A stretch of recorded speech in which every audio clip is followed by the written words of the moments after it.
Assalamualaikum warahmatullahi wabarakatuh. Nama saya Muhammad Fatirul Haq, NIM 1220115, kelas Hukum Ekonomi Syariah C. Di sini saya akan menjelaskan mengenai hudud, jarimah kisos dan diat, lalu taksir, dan yang terakhir posidifikasi hukum Islam di Indonesia untuk memenuhi tugas ulangan akhir semester mata kuliah fikih jinayah. Yang pertama yaitu hudud.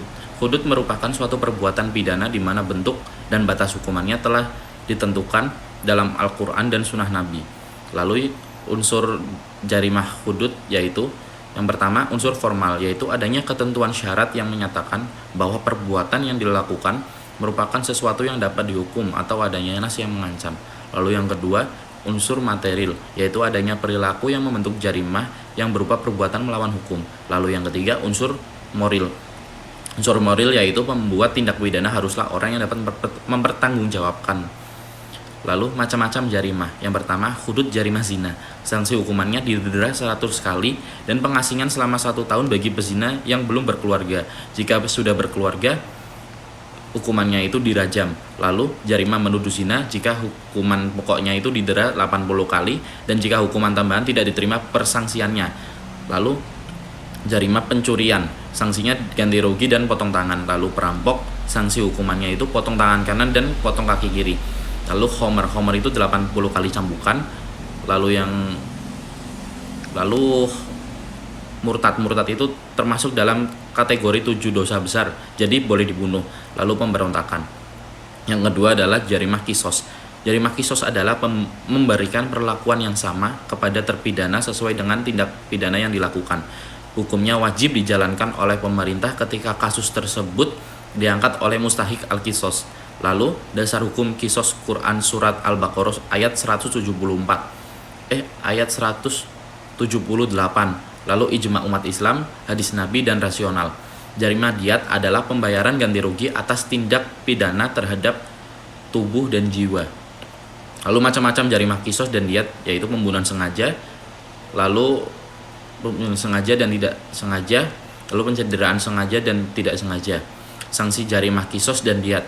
Yang pertama, sanksi asal adalah kisos dibunuh seperti apa yang dilakukannya. Lalu yang kedua, sanksi asal kedua membayar kafarat dengan memerdekakan hamba saya atau puasa 2 bulan. Selain itu, sanksi ganti dari sanksi yang pertama yaitu membayar diat 100 unta.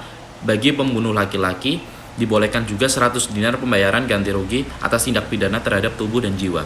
Lalu yang ketiga adalah taksir. Taksir adalah hukuman yang tidak ditentukan oleh Al-Quran dan Sunnah, berfungsi untuk memberikan pelajaran kepada pelaku tindak pidana agar merasa jerah. Taksir dan relevansinya dengan hukum di Indonesia masih berkaitan karena taksir juga diterapkan di Indonesia yang biasanya ada di lingkup pondok pesantren.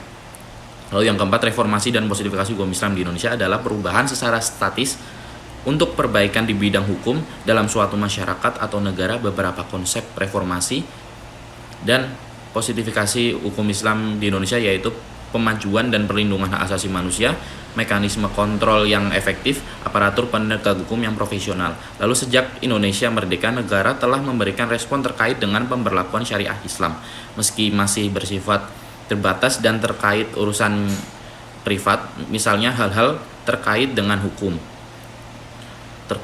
hukum perdata, seperti hukum perkawinan dan pewarisan, negara menghormati adanya pluralitas hukum bagi rakyatnya yang majemuk.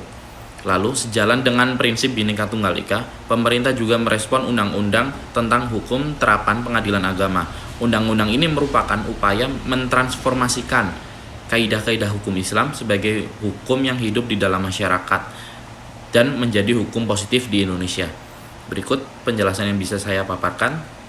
Kurang lebihnya mohon maaf. Apabila ada kesalahan dalam tutur kata, terima kasih. Wassalamualaikum warahmatullahi wabarakatuh.